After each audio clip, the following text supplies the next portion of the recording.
నమస్తే. Welcome to పొలిటెన్ media. భక్తి భాస్కర చూస్తున్న వాళ్ళందరికీ ముందుగా నమస్తే అండి. ప్రస్తుతం మనతో ఉన్నారు ప్రముఖ ఆధ్యాత్మికవేత్త బట్టిబోలు విజయలక్ష్మి గారు ఉన్నారు. మరి అమ్మతో మాట్లాడి మనకున్న సందేహాల గురించి అడిగి తెలుసుకుందాం. నమస్తే అమ్మ. నమస్తే అమ్మా. అమ్మ, ఇప్పుడు మనకి తెలంగాణలోనే అంటే గిరిజన వాళ్ళకి సంబంధించి అతిపెద్ద పండుగ మనకి సమ్మక్క సారక్క జాతర. అయితే తెలంగాణ రాష్ట్రంలో ఎక్కడున్నా కూడా నలుమూలల నుంచి ఆ జాతరకైతే చాలామంది వస్తూ ఉంటారు. అక్కడున్న అమ్మవార్ల గురించి మీకు తెలిసినంత వరకు మాకు తెలియచేయండి అమ్మ. ఈ సమ్మక్క సారక్క జాతర వరంగల్ దగ్గర మేడారంలో జరుగుతూ ఉంటుంది ఎప్పుడు. అక్కడ ఆ జాతర ఎంత పాపులర్ అంటే అంత పెద్ద ఎక్కువ మంది గ్యాదర్ అయ్యేటటువంటి జాతరలు మన ఇండియాలోనే జరుగుతాయి. ఎందుకంటే మనకే ఎక్కువ జనాభా, ప్రపంచంలోనే మనది ఎక్కువ జనాభా కనుక ప్రపంచవ్యాప్తంగా ఇంత ఎక్కువగా గ్యాదర్ అయ్యేటటువంటి జాతరలు ఇక్కడ మన ఇండియాలోనే ఎక్కువ జరుగుతాయి. ఇక్కడ సమ్మక్క సారక్క జాతర కానీ, ఆదిలాబాద్లో జరిగే నాగోబా జాతర కానీ, ఇవి రెండు గిరిజనులకు సంబంధించినవి.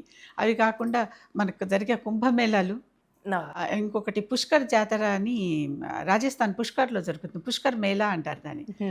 ఇవి మాత్రం మనకి బాగా ఎక్కువ మంది జనం వచ్చే జాతరలుగా ఒక గుర్తింపు పొందాయి అన్నమాట.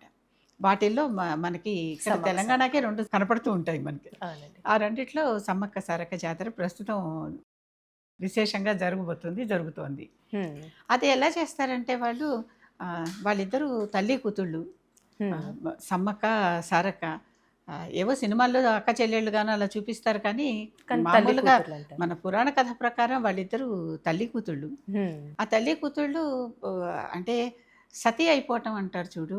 మనకు ఉత్తరాది దేశాలలో కొంతమంది దేవత అంటే స్త్రీలు సతీ అయిపోయారంటారు.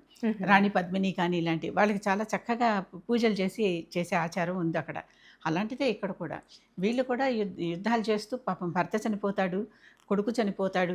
అంటే ఈవిడికి సమ్మక్కకి ఈ కూతుర్ని తీసుకుని వాళ్ళు రక్షించుకోవటానికి వెళుతూ పారిపోయే వాళ్ళ నుంచి రక్షించుకోవటానికి కోసం వాళ్ళు ఒక గుట్టల్లోకి వెళ్ళిపోయి అంటే తుప్పల్ లాంటి చోటకి వెళ్ళిపోయి అక్కడి నుంచి మాయమైపోయారు అని చెప్తారు.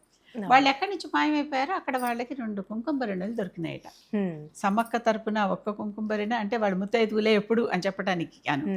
సారక్క తరపున ఒకటి. అవి పూజారులకి మళ్ళీ దొరుకుతాయి. వనప్రవేశం అంటారు. మళ్ళీ తీసుకెళ్ళి ఆ కుంకుమబరిణలు ఎక్కడో పెడతారు. మళ్ళీ తర్వాత వనం నుంచి బయటకు వచ్చేటప్పుడు పూజారులు ఆ సంబంధించిన గద్దెలు అంటారు అక్కడ వాటి పెట్టి పూజించేటటువంటి స్థలాలని. ఆ గద్దెల దగ్గర ఉండే పూజారులు వెళ్ళి ఆ వనప్రవేశం చేసి వాళ్ళని తీసుకొని వచ్చి అక్కడ పెడతారు.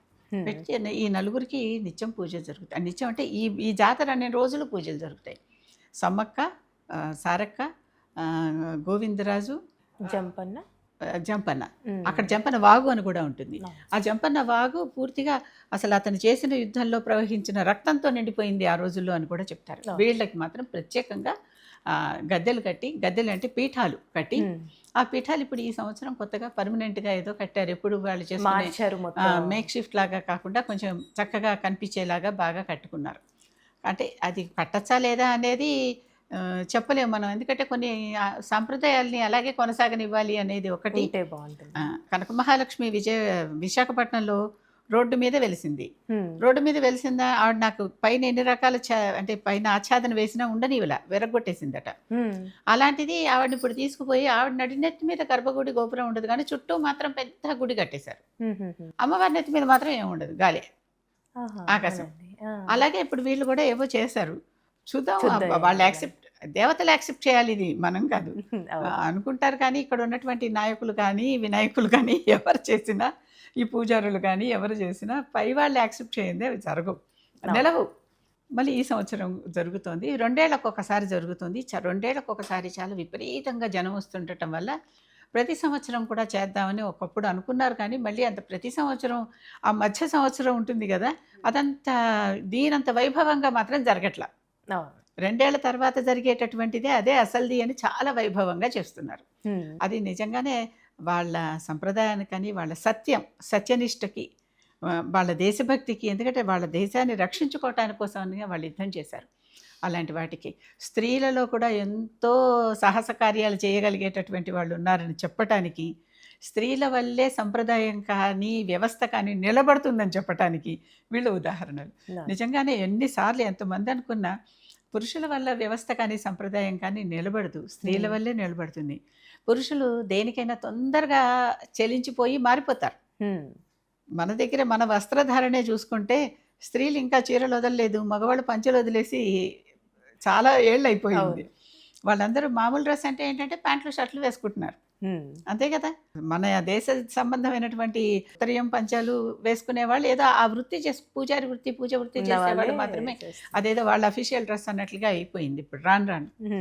కనుక ఎప్పుడైనా కూడా స్త్రీ వల్ల మాత్రమే సంప్రదాయం కానీ సంస్కృతి కానీ వ్యవస్థ కానీ నిలబడి ఉంటుంది. ఒక స్త్రీ బాగుంటే ఆ కుటుంబం అంతా బాగుంటుంది. ఎందుకంటే తల్లిలాగా తన పిల్లలకి చెప్పి వాళ్ళతో వాళ్ళని తర్వాత తరానికి తయారు చేస్తుంది. అలాంటి స్త్రీ శక్తికి వీళ్ళు నిదర్శనం అమ్మ ఈ సమ్మక్క సారక్క. అంటే అంతకుముందు జాతర ముఖ్యంగా గిరిజన వాళ్ళు చేసుకునేవాళ్ళు, కానీ ఇప్పుడు అందరూ ఇళ్లలో అమ్మవారిని కొలుచుకుంటున్నారు. ఎప్పుడైతే వాళ్ళ శక్తి తెలిసిందో అప్పుడు అక్కడక్కడ మొట్టమొదటి వాళ్ళ అంతవరకే చేసుకునేవాళ్ళు. ఎప్పుడైతే వాళ్ళ శక్తి ఆ దేవతల శక్తి తెలిసిందో, మహత్యం తెలిసిందో, చాలా మంది మొక్కుకుంటే పనులు అవుతున్నాయని తెలిసిందో ఎంతో మంది మొక్కుకుంటారు. బంగారం అని చెప్పి అమ్మవారికి వాళ్ళ ఎత్తు బంగారం తీసుకెళ్ళి ఇస్తూ ఉంటారు. అంటే ఈ రోజుల్లో బంగారం ఎక్కడ ఇవ్వగలం, ఇంత మొక్కివ్వడానికే బోల్డ్ అయిపోతుంది అనుకుంటే, బంగారం అంటే అక్కడ బెల్లం అని అర్థం. బెల్లం, పసుపు కొమ్ములు, పసుపు ఇలాంటి వాటిలతో తూచుకుని వీళ్ళు ఎంత బరువు ఉన్నారో అంత తూచుకుని అవి అక్కడ సమర్పణ చేస్తారు. సమర్పణ చేసి మళ్ళీ కొంత భాగం ఇంటికి తెచ్చుకుని అది ప్రసాదంలాగా అందరూ తింటారు, వాడుకుంటారు. ఎందుకంటే అవన్నీ వాడుకోదగిన వస్తువులే కదా, అవన్నీ అందరూ వాడుకుంటారు. ఆ రకంగా ఈ నైవేద్యాలు పెట్టాక చాలామంది ఏమంటారంటే, మొక్కుకున్నాక చేస్తే మాకు తప్పనిసరిగా అవుతుంది అంటారు.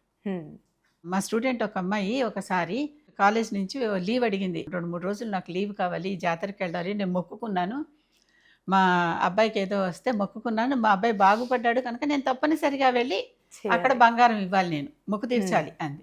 అంటే సరే, తల్లి సెంటిమెంట్ ఇలాంటివన్నీ ఉంటాయి కదా, నేను కూడా తల్లిని ఇచ్చాను. కానీ మళ్ళీ తిరిగి వచ్చి మన కాలేజ్కి ఏమన్నా దానికి సంబంధించింది చేయాలంటే ఒప్పుకుంది.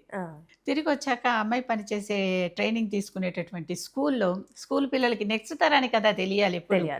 మన తరం తెలుసుకుంటాం, మా తరాన్ని వాళ్ళు తెలుసుకున్నాము, అయిపోయింది.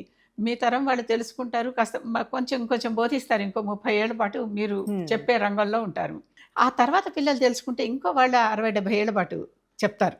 అందుకని వాళ్ళకి తెలియాలి అని వాళ్ళ స్కూల్లో అమ్మాయి ఎక్కడ చేస్తుందో అక్కడ ఆంధ్ర విద్యాలయాలో చేసింది. అక్కడ చక్కగా సమ్మక్క సారక్క గద్దెలు పెట్టించి ఆ జాతర అంతా ఒక రిప్లికా లాగా అనమాట. ఆ జాతర ఇక్కడ జరిగితే ఇక్కడ ఎలా చేస్తాము అనేది పిల్లలందరికీ అసలు అంటే ఏమిటి, అమ్మాయి చేత అన్నీ చేయిస్తే ఆ ట్రైనీ చక్కగా చేసింది. పిల్లలందరూ సంతోషించారు. అందరూ అసలు కొత్తగా ఉంది మాకు, అంటే ఇలా పండగలు ఇక్కడ చేసుకోవటం. స్కూల్లో వెళ్తారు అందరూ, చాలామంది వెళ్ళేవాళ్ళు ఉంటారు. అలా చేయటం వల్ల ఏమైందంటే చాలామంది మామూలు వాళ్ళకు కూడా అందరికీ తెలిసిపోయింది. ఇలా మొక్కుకుని తెలిసేవాళ్ళు, పక్కింటి వాళ్ళకైతే మనకు కూడా అవుతుంది కదా అని మొక్కునే వాళ్ళు చాలామంది ఉంటారు కదా. ఆ రకంగా ఇంకా ఇప్పుడు నిజాయితీగా మాట్లాడాలంటే it is no more only గిరిజన జాతర. గిరిజన జాతర మాత్రమే కాదు, వాళ్ళు వస్తారు ఖచ్చితంగా, అందరూ కూడా వస్తారు, అందరూ కూడా చేసుకుంటారు. కనుక ఇప్పుడు నలుగురికి సంబంధించిన జాతర అయిపోయింది అది. చక్కగా అందరూ చేసుకుంటారు. ఆ దేవతల మీద విశ్వాసం ఉన్న వాళ్ళందరూ ఎప్పుడైనా కూడా దేవతా శక్తిని కించపరచకూడదు. నమ్మండి, నమ్మకముండి, అది మీ ఇష్టం. అలాగని చులకన చేసి మాట్లాడటం మాత్రం చాలా తప్పు. ఎవరైతే చులకన చేసి మాట్లాడతారో వెంటనే వాళ్ళకి ఏదో ఒకటి, ఏమీ లేకపోయినా ఎదురు దెబ్బైనా తగులుతుంది. అంటే వాళ్ళ పుణ్యాలు కూడా వాళ్ళకు ఉంటాయి కదా, కానీ ఈ పాపం పరిహరింపబడాలిగా. చిన్న కాలికి ఏదో చిన్న రాయి తగులుకుని ఇంత రక్తం వచ్చినా వస్తుంది అనమాట, ఏదో చోట అలా తప్పనిసరిగా జరుగుతుంది. కనుక దేవతలను ఎప్పుడూ కూడా మనం పూజిస్తాం, మనం పూజించాం వేరే విషయం. గిరిజనులది కదా మనకెందుకు అనుకునే వాళ్ళందరికీ ఈ మాట నేను చెప్పాల్సి వస్తుంది. తక్కువగా చూడకండి, వాళ్ళు కూడా దేవతలే. వాళ్ళని నమ్మి కొలిచే వాళ్ళు ఉన్నారు, వాళ్ళని నమ్మితే తీరే కష్టాలు ఉన్నాయి.